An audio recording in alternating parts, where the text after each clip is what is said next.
As the curtain falls upon Starrcade 84, a lingering enigma lingers. Why did Dusty Rhodes, the beloved underdog, not ascend to the championship throne as a fan-adored babyface? While the allure of Flair's reign as the Nature Boy was undeniable, a subterranean truth prevailed. Wrestling territories across the nation harbored a preference for charismatic heels rather than virtuous title holders. Even the indomitable American Dream recognized this unspoken code, tacitly acknowledging Flair's suitability as the reigning monarch. Rhodes, ever the astute observer, sensed the unwritten consensus and never actively pursued the championship. With a heavy heart, he conceded that Flair's mastery of the ring and his uncanny ability to ignite controversies made him the cornerstone of the territory's success. Thus, the throne remained firmly in the grasp of the dirtiest player in the game, as the American Dream silently accepted the inevitable course of events. From the depths of Jim Crockett's mind, a fervent desire for booking supremacy ignited. He recognized that the impending battle with Vince McMahon demanded a formidable arsenal. While Crockett possessed a formidable roster, Ric Flair's star shone brightly within his territory and beyond. However, a legend loomed larger than life. Dusty Rhodes. His years of dominance as a national touring attraction had etched his name into the annals of wrestling.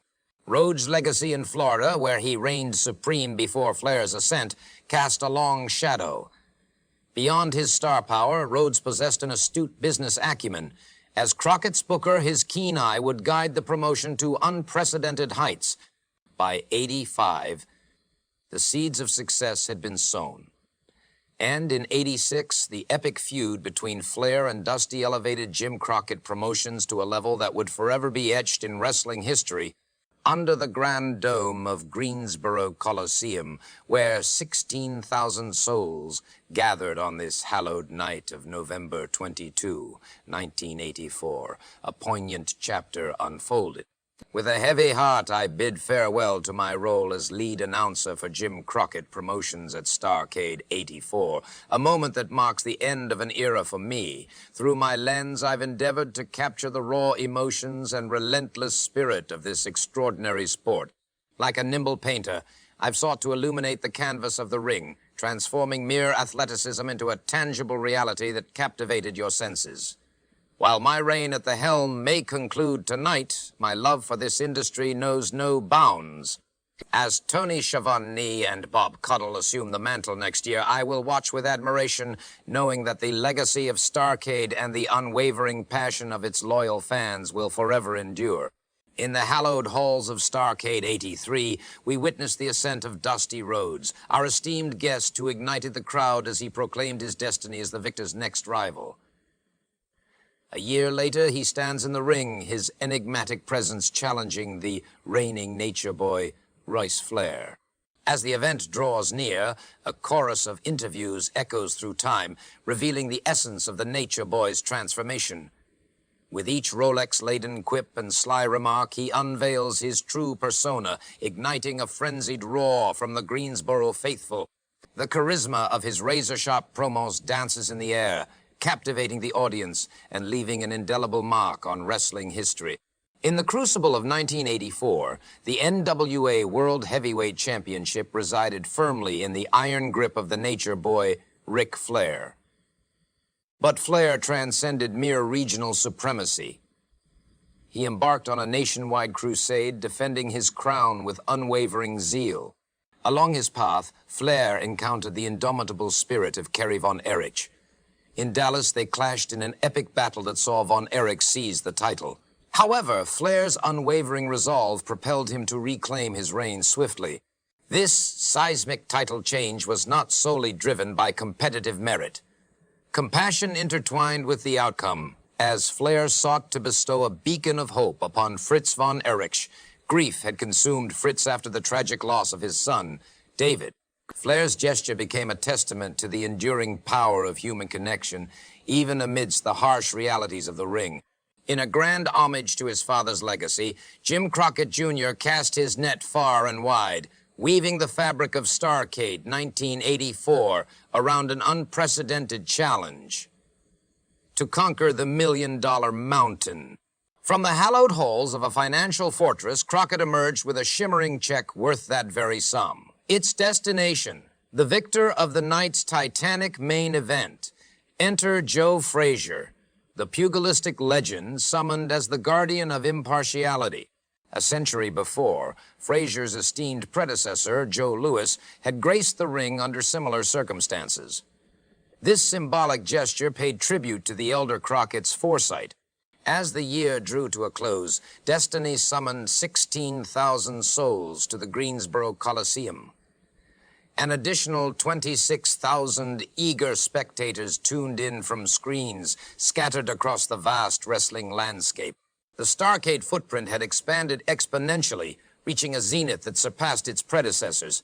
In the twilight of '84, Starrcade's curtain rises with a nod to its past. A stirring recollection of the year's final chapter unfolds before our eyes, a tradition that would become a cornerstone of Jim Crockett Promotions storytelling.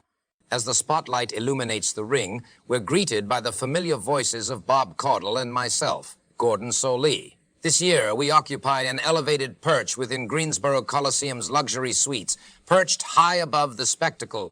In a symphony of fan revelry and technological mayhem, our broadcast becomes a canvas for impromptu artistic expression.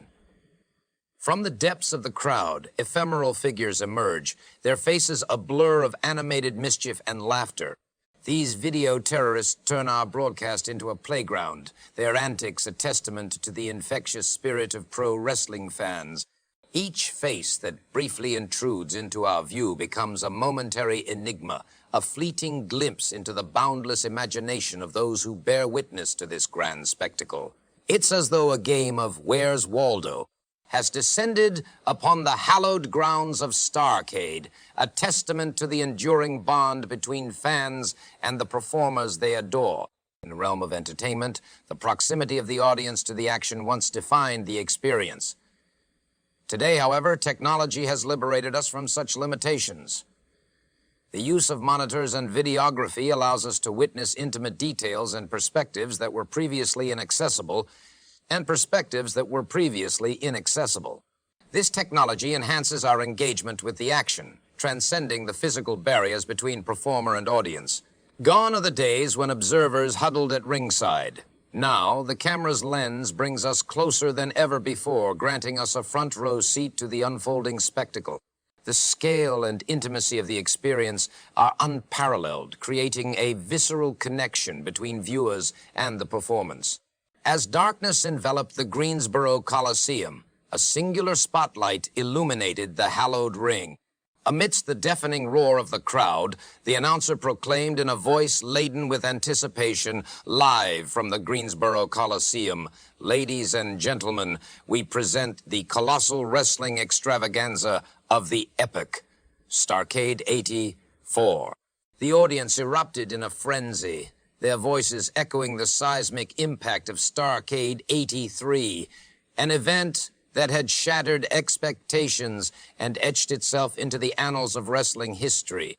A year had passed since that epic night, and now in the same hallowed arena, the faithful gathered once more, their anticipation reaching fever pitch. Tom Miller, the esteemed ring announcer, returned to his familiar perch, his voice serving as a guiding light in the darkness. With each thunderous utterance, he ignited the crowd's passions, setting the stage for an unforgettable night of unrivaled spectacle and athleticism. In the electrifying arena, the inaugural clash for the NWA Junior Heavyweight Championship pits the enigmatic Mike Davis against the formidable Denny Brown. Davis, once seen as an underdog, has ascended to the summit of the division, leaving many in awe. However, the path to this title bout reveals a tangled web of power dynamics. Tiger Mark, the former belt holder, relinquished it to Les Thornton in a distant land. Amidst the geographical divide, NWA promoters found themselves at odds, leading to alternative interpretations of the title lineage. In Georgia, the weight of tradition propelled Les Thornton's recognition as champion by Ollie Anderson. Conversely, Jim Crockett Promotions carved their own path, establishing their own title, holder. Thus, the NWA Junior Heavyweight Championship became a contested symbol, its true lineage obscured by the fragmented landscape of wrestling territories. In a tangled tapestry of claims, Hector Guerrero's alleged tournament triumph in Los Angeles morphed into Mike Davis's victory in Albuquerque. Whispers suggested that Dusty Rhodes, the enigmatic maestro, had orchestrated this shift to punish a recalcitrant Buddy Landel. Amidst the confusion, Davis's claim cast a shadow of doubt. However, his unwavering dedication as a tireless worker since his mid-Atlantic debut in 1981 could not be denied. In Florida, Davis found his groove, blossoming under Kevin Sullivan's enigmatic tutelage. As the imposter Dusty Rhodes, he taunted the original, Virgil Runnels, calling him a fraud while proclaiming his own authenticity. This charade continued until Dusty Rhodes' summons in 1984, leading to intriguing storylines with Davis and Denny Brown, a fellow Florida expat who arrived in mid-Atlantic in 1984. On October 24th, an unexpected spike in Brown's televised wins coincided with the sudden announcement of Mike Davis as the NWA World Junior Heavyweight Champion, a mere 2 weeks before Starrcade 84. Suddenly, a shift in fortune occurred as Davis reversed a top rope maneuver, sending Brown crashing through the ropes and onto the unforgiving floor. Brown's face contorted in pain as he clutched his lower back, the remnants of their vicious exchange still lingering. With a newfound surge of adrenaline, Davis lunged at Brown, his injured back forgotten for a moment. But Brown's experience proved too much to overcome, and with a swift forearm, Davis was sent sprawling to the mat. Still reeling from the throbbing pain in his back, Davis fought valiantly, snatching an inside cradle in a desperate attempt to regain control. But Brown's tenacity was unwavering.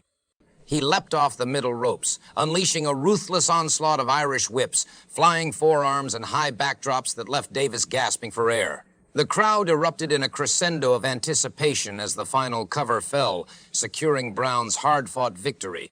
In the heart of the squared circle, a furious collision ensued as both combatants surged toward each other. Davis swiftly countered Rish's whip, driving him into the unforgiving corner. With lightning speed, he executed a flawless bridge, his momentum mounting with each thunderous count. As the countdown reached its crescendo, an audible hush fell over the crowd. To their bewilderment, it was not Davis, their anticipated victor, who emerged from the chaos. Instead, the referee, Dave Hebner, declared Denny Brown the victor. A collective gasp ripped through the arena. For a fleeting moment, the illusion of Davis's triumph had held sway over the audience. But this was the world of professional wrestling, where deception reigned supreme. This was a swerve, a cunning ploy that would leave the fans both bewildered and exhilarated. Hebner's inexplicable decision to award the title to Brown sparked heated debate among commentators. Bob Caudle and I struggled to comprehend the events unfolding before our very eyes. The replay, however, unveiled the truth. Near milliseconds before Davis's pinfall, Denny Brown had raised his shoulder, securing the victory with impeccable timing. The broadcast abruptly froze, capturing the moment of jubilation for Brown as he snatched the NWA Junior Heavyweight Championship from Mike Davis's grasp. It was a triumphant and yet utterly absurd start to Starrcade 84, a testament to the unpredictable and mesmerizing nature of the squared circle.